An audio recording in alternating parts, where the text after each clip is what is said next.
Hello दोस्तों, स्वागत है आप लोगों का एक बार फिर से हमारे YouTube channel ground history India में। दोस्तों, हमारा आधुनिक भारत का इतिहास चल रहा था। जैसा कि आप लोग सभी लोग जानते हैं कि आधुनिक भारत का इतिहास हम आपको बेहतरीन और बेहतर कंटेंट के साथ एकदम लिखते हुए बताते हुए आपको चल रहे हैं। दोस्तों, यह हमारा आधुनिक भारत के इतिहास का 195वां वीडियोज़ है। दोस्तों, अगर आप नए हैं तो आप हमारे पुराने वीडियोज़ को देखिए और हमारे आधुनिक भारत के इतिहास यानी ग्राउंड हिस्ट्री इंडिया पर जाइए। वहाँ पर हमने आधुनिक भारत के इतिहास का एक प्लेलिस्ट बनाया है और वहाँ पर आप देखिए, सब कुछ एकदम बेहतरीन उम्दा तरीके से हमने आपको आधुनिक भारत का इतिहास बताया। दोस्तों, यहाँ पर थोड़ा सा बताने का जिक्र ये है, हम यहाँ पर कर रहे हैं दोस्तों, पाकिस्तान के निर्माण के जो पृष्ठभूमि होता है और पाकिस्तान का निर्माण हुआ कैसे था शुरू से लेकर अंत तक, इसका पूरा इन डेप्थ में आज अध्ययन करने का प्रयास करते हैं। दोस्तों, आइए देर न करते हुए चलिए समझने का प्रयास करते हैं। जैसा कि आप सभी लोग जानते हैं दोस्तों, अंग्रेजों ने 1857 की क्रांति जब हुई थी तो 1857 की क्रांति में अंग्रेजों ने सबसे ज़्यादा जुल्म, सबसे ज़्यादा परेशान और सबसे ज़्यादा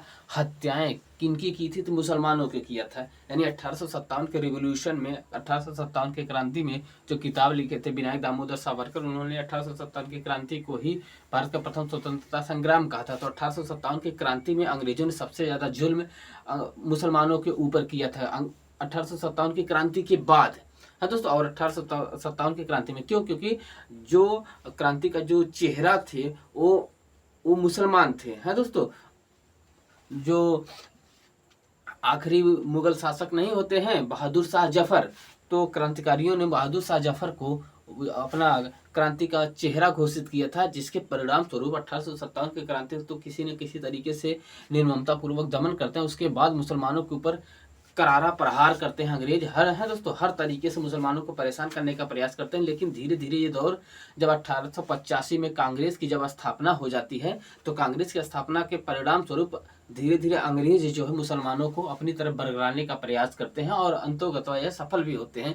क्यों? क्योंकि सबसे पहले 1857 की क्रांति के बाद मुसलमानों के ऊपर जुल्म सबसे ज़्यादा ढाते हैं। फिर उसके बाद जो है जैसे जैसे कांग्रेस की थोड़ी थोड़ी पैठ मजबूत होती जाती है, तो अंग्रेज जो है धीरे धीरे मुसलमानों को अपना हितैषी और अपना रहनुमा मानने का प्रयास करते हैं। मुसलमानों के प्रति जो है अपनी उदारवादिता दिखाने का प्रयास करते हैं, जिसके परिणाम स्वरूप आप देखेंगे सर सैयद अहमद खान को ये अपनी तरफ मिलाते हैं। फिर उसके बाद जो है धीरे धीरे मुसलमानों के हितों को देखते हुए 1909 में ये क्या करते हैं, मार्ले मिंटो सुधार में जो है दोस्तों पृथक निर्वाचन का अधिकार देते हैं। फिर उसके बाद मुस्लिम लीग का गठन होता है, मुस्लिम लीग का गठन होता है। फिर पृथक निर्वाचन का अधिकार 1909 में मार्ले मिंटो सुधार में देते हैं, तो कहीं न कहीं।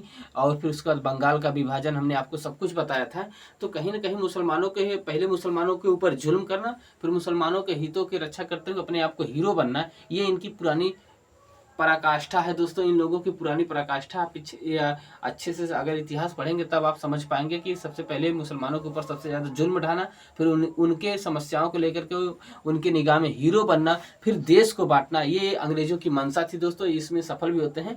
आइए थोड़ा सा अब देखने का प्रयास करते हैं कि पाकिस्तान बनने की पृष्ठभूमि क्या होती है। हालांकि पाकिस्तान बनने की पृष्ठभूमि, आप बंगाल का विभाजन अगर देखेंगे, फिर मार्ले मिंटो सुधार देखेंगे, तो आप अच्छे से समझ जाएंगे कि धीरे धीरे ये लोग पहले ही विष घोलने का प्रयास करते हैं। फिर भी अब देखने का प्रयास करिए, यहाँ पर इन डेप्थ में अगर हम आपको बताने का प्रयास करें, जैसे मुसलमानों के लिए सर्वप्रथम पृथक राष्ट्र का विचार, अगर आपसे कोई ये पूछे कि मुसलमानों के लिए सर्वप्रथम पृथक राष्ट्र का विचार या अलग राज्य का या अलग मुस्लिम देश का विचार सबसे पहले किस व्यक्ति के अंदर आया था, तो वह व्यक्ति था दोस्तों, विचार सबसे पहले जो आया था मोहम्मद इकबाल ने रखा था। कब रखा था? 1930 में मुस्लिम लीग के इलाहाबाद में अधिवेशन होता है, जिसके अध्यक्ष होते हैं मोहम्मद इकबाल। तो अपने अध्यक्षीय भाषण में ये कहते हैं कि पश्चिमोत्तर प्रांत में एक जो है मुसलमानों के लिए एक अलग से राज्य या एक अलग से राष्ट्र या एक अलग से देश की बात इन्होंने अपने अध्यक्षीय भाषण में कहा था। हाँ दोस्तों, इस अधिवेशन में इकबाल साहब ने पश्चिमोत्तर प्रांत में एक मुस्लिम राज्य का जिक्र किया था। इन्होंने कहा था कि हमें जरूरत पड़ेगी तो हमें पश्चिमोत्तर प्रांत में, जहाँ पर जैसे आगे चल करके ईरान है, इराक है, उनसे सटी हुई सीमाएं जो होती हैं, तो ये पश्चिमोत्तर प्रांत में एक मुस्लिम राज्य की बात करते हैं। हाँ दोस्तों, तो इनके अध्यक्षीय भाषण में जिक्र होता है। अब आगे चल के क्या होता है,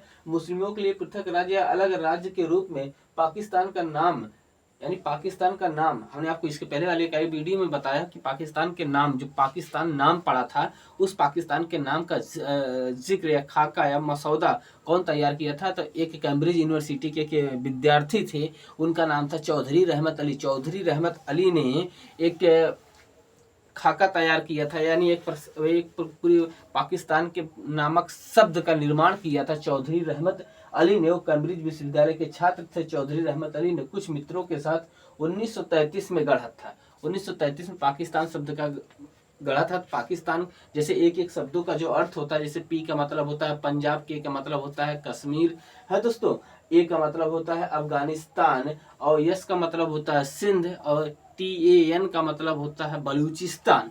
तो ऐसे सिंध करके गढ़ते हैं। ये जो भारत के ही जो अखंड भारत के जो राज्य होते हैं, उन्हीं अखंड भारत के राज्यों को जो है गढ़ करके एक अलग से पाकिस्तान नामक शब्द की रचना करते हैं चौधरी रहमत अली। कैम्ब्रिज यूनिवर्सिटी के छात्र थे। इनकी जो किताब थी, इनकी जो पंपलेट थी या कहीं समाचार पत्र होता था, इनकी जो पंपलेट थी नाउ और नेवर या पेरिस फॉर एवर में अपने पंपलेट में पाकिस्तान नामक मुस्लिम राज्य अखंड भारत के कुछ राज्यों को मिला करके गढ़ा था। यानी now and never Paris for ever इनकी पंपलेट थी। इसी पंपलेट में इन्होंने अखंड भारत के कुछ राज्यों को जो है तोड़ करके पाकिस्तान नामक एक नए राष्ट्र का नाम रखे थे, चौधरी रहमत अली। हाँ दोस्तों, अब आइए थोड़ा सा देखने का प्रयास करते हैं। फिर उसके बाद अब ये सब सारी चीजें हो ही रही थी। पाकिस्तान शब्द का यानी 1905 में बंगाल का विभाजन होना, 1909 में मार्ले मिंटो सुधार के द्वारा मुस्लिमों को पृथक निर्वाचन का अधिकार देना, इतना विष तो अंग्रेज पहले से ही घोल ही दिए थे। और उसके बाद मोहम्मद इकबाल के अध्यक्षीय भाषण में एक अलग से देश की मांग करना, फिर उसके बाद देश का नाम का सुझाव करना, यहाँ सब कुछ तो हो ही चुका था। इसके पीछे पूरी मंशा अंग्रेजों की थी ही दोस्तों, क्योंकि इनकी शिक्षा, इनकी जो नीतियाँ होती हैं अंग्रेजों की, वो भारत की जो परंपरा होती है, भारत की जो सभ्यता होती है, जो भारत की सनातन संस्कृति होती है, उसे ये लोग निरंतर तोड़ने का प्रयास करते हैं दोस्तों। और उन्हीं अखंड भारत को अलग कर करके पंजाब को, कश्मीर को, सिंध को, अफगानिस्तान को, बलूचिस्तान को, जो अखंड भारत के हिस्से होते हैं, उन्हें तोड़ करके ये क्या बनाने का प्रयास करते हैं, पाकिस्तान है दोस्तों। तो अब ये सब तो कर ही रहे थे। अंग्रेजों ने क्या काम किया, 1937 में प्रांतीय चुनाव करा दिया। अब भाई अगर आपको आज़ादी देना है तो छोड़ के चले जाइए। केंद्र में जैसे ही एक बार केंद्र में चुनाव होगा, एक बार राज्य में चुनाव होगा। केंद्र में चुनाव होता है, केंद्र सरकार थोड़ी सी मजबूत होती है, राज्यों की जो स्वायत्ता होती है, जो स्वतंत्र होने की बात करते हैं, उनकी भावनाओं को दबाने का प्रयास करते हैं। यानी एक प्रकार से अंग्रेजों ने ऐसा स्वायत्त दिया तो वो लोग अलग अलग अपने हितों की मांग करने लग गए। हाँ दोस्तों, 1937 में प्रांतीय चुनाव कराने का मेन पर्पज अंग्रेजों का यही था कि जैसे ही हम प्रांतीय चुनाव कराएंगे, लोकल मुद्दे उठेंगे, और लोकल मुद्दों के साथ साथ ये लोग अलग अलग डिवाइड हो जाएंगे, अलग अलग राज्यों की, अलग अलग प्रांतों की, अलग अलग चीज़ों की मांग करने लगेंगे, जिससे क्या होगा कि ये लोग बढ़ जाएंगे, और बढ़ जाएंगे तो फिर से हम जो है इन पर राज करेंगे। इनका मेन उद्देश्य यही था, और इसमें ये सफल भी होते हैं। जैसे 1937 के प्रांतीय चुनाव के बाद मुस्लिम लीग को एक सकारात्मक मंच की आवश्यकता हुई थी। हमने आपको बताया था इसके पहले वाले क्लास में, 1937 के प्रांतीय चुनाव में मुस्लिम लीग एकदम मुंह की खाई थी, यानी बुरी तरीके से फ्लॉप हो गई थी, हार गई थी। 482 रिजर्व सीट दिया गया था मुसलमानों के लिए पृथक निर्वाचन, लेकिन मुस्लिम लीग वहां पर केवल 106 सीटों पर चुनाव जीतती है, जिसमें कि पंजाब हो गया, अफगानिस्तान हो गया, कश्मीर हो गया, सिंध हो गया, बलूचिस्तान हो गया। परिस्थिति और भी एकदम दुर्लभ हो जाती है। पूरा अगर इतिहास आपको अच्छे से समझना है प्रांतीय चुनाव, तो इसके पहले वाले क्लास में हमने आपको एक एक चीज़ों का अच्छे से डिटेल में आपको बताया है दोस्तों।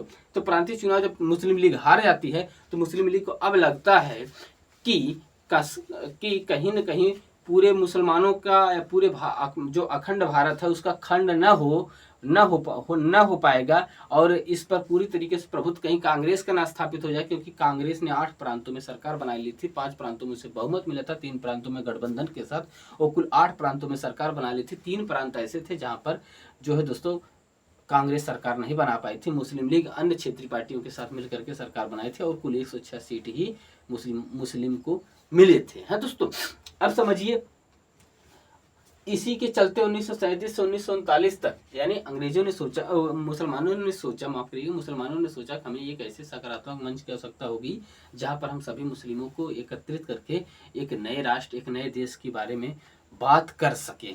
हाँ दोस्तों, और कांग्रेस की बुराइयां कर सकें।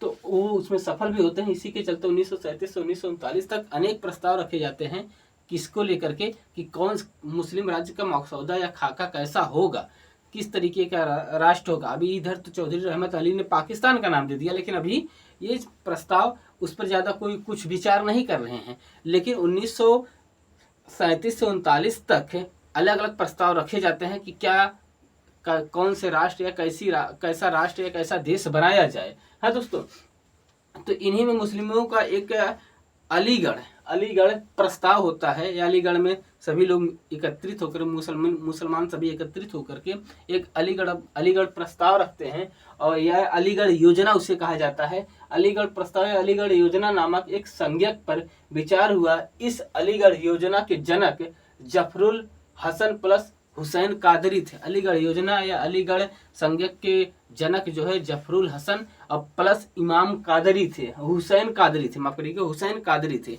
इन्होंने क्या रखा था, आप सोचिए, आप सोच कर दंग रह जाएंगे। इन्होंने रखा था कि इस योजना के द्वारा भारत को 4 मुस्लिम राज्य बनाने की मांग की गई थी। भारत को 4 मुस्लिम राज्य बनाने की मांग की गई थी। वो 4 मुस्लिम राज्य कौन थे? पाकिस्तान था, बंगाल था, हैदराबाद था, हिंदुस्तान था। सोचिए, यानी पूरे भारत को इन्हीं 4 मुस्लिम राज्यों में बांटने की बात की गई थी। हिंदुस्तान, हैदराबाद, पाकिस्तान और बंगाल।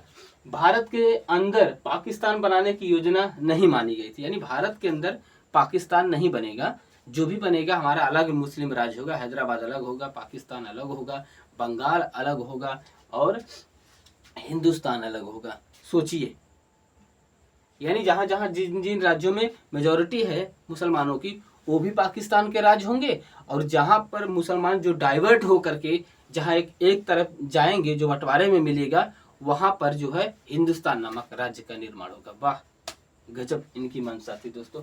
23 मार्च 1940 को मुस्लिम लीग 23 मार्च 1940 को मुस्लिम लीग के लाहौर अधिवेशन में अध्यक्ष मोहम्मद अली जिन्ना ने 2 राष्ट्र 2 संविधान सभा की मांग कर दी।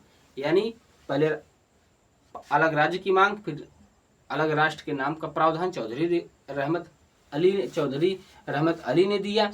हाँ दोस्तों, फिर उसके बाद आग में घी डालने का काम मोहम्मद अली जिन्ना ने किया। कब? जब 23 मार्च 1940 को मोहम्मद अली जिन्ना ने अध्यक्ष बनते हैं लाहौर में, मुस्लिम लीग का अधिवेशन होता है लाहौर में 23 मार्च 1940 को। वहाँ पर वो 2 राष्ट्र और 2 संविधान सभा की एकदम डायरेक्ट मांग कर देते हैं, और कहते हैं कि इससे कब कुछ भी नहीं होगा। इसीलिए इतिहास में 23 मार्च को पाकिस्तान दिवस मनाया जाता है। आप जानते रहिए दोस्तों। स्वतंत्र और संप्रभु मुस्लिम राष्ट्र की बात रखी, प्रस्ताव पास भी हो गया। तो अब इसके आगे की कहानी हमने आपको बताया है दोस्तों। जिन्ना ने 23 मार्च 1940 को अपने अध्यक्षीय भाषण में कहा कि अब वह एक अलग मुस्लिम राष्ट्र की मांग को लेकर के तब तक अटल रहेंगे जब तक उसे पा नहीं जाएंगे। 23 मार्च 1940 का प्रारूप बनाए थे सिकंदर हयात खान तथा प्रस्ताव की प्रस्तुति फजलुल हक ने की थी तथा खलीक कुजमा ने प्रस्ताव का अनुमोदन या समर्थन दिया था। यानी सभी लोगों को, जितने भी मुस्लिम राज्य थे, जो तीनों मुस्लिम राज्यों में सरकारें बनी थी गठबंधन से, उन्हें अपने पक्ष में कर लेते हैं। सिकंदर हयात खान और फजलुल हक तथा खलीक कुजमा सभी लोग समर्थन देते हैं, प्रस्ताव रखते हैं, अनुमोदन देते हैं, समर्थन पास हो जाता है दोस्तों। इसीलिए इतिहास में 23 मार्च को पाकिस्तान दिवस मनाया जाता है। पाकिस्तान शब्द में को हमने डिफाइन भी किया है यहाँ पर। पाकिस्तान में मतलब पी मतलब पंजाब, ए मतलब अफगानिस्तान, के मतलब कश्मीर, यस मतलब सिंध और TN मतलब बलूचिस्तान। तो ये था दोस्तों पाकिस्तान के निर्माण का। हमने सोचा था थोड़ा सा आपको खाका बता दें अच्छे से, ताकि आप समझ जाएं, और अच्छे से समझ जाएंगे तो अच्छे से पढ़ लेंगे, और ये पूरा बायोडाटा आपको अच्छे से मिल जाएगा। एक अच्छा सा कंटेंट आपको मिल जाएगा, पूरी व्याख्या आप अच्छे से समझ पाएंगे। क्योंकि ये इतिहास के, आधुनिक भारत के इतिहास का एक बहुत ही मेजर टाइप का टॉपिक होता है दोस्तों। यहाँ पर कुछ लोग हाई जंप करके पढ़ाने का प्रयास करते हैं, लेकिन आप अगर ग्राउंड हिस्ट्री इंडिया में पढ़ रहे हैं तो ग्राउंड हिस्ट्री इंडिया एक ऐसा प्लेटफॉर्म है दोस्तों, जहाँ से आपको कहीं से भी किसी भी तरीके से छोड़ छाड़ के या हाई जंप करके या आगे पीछे चल करके नहीं पढ़ाया जाता है। एकदम सीक्वेंस के साथ आपको इतिहास पढ़ाया जाता है। बहुत बहुत आभार दोस्तों, आप लोगों का धन्यवाद।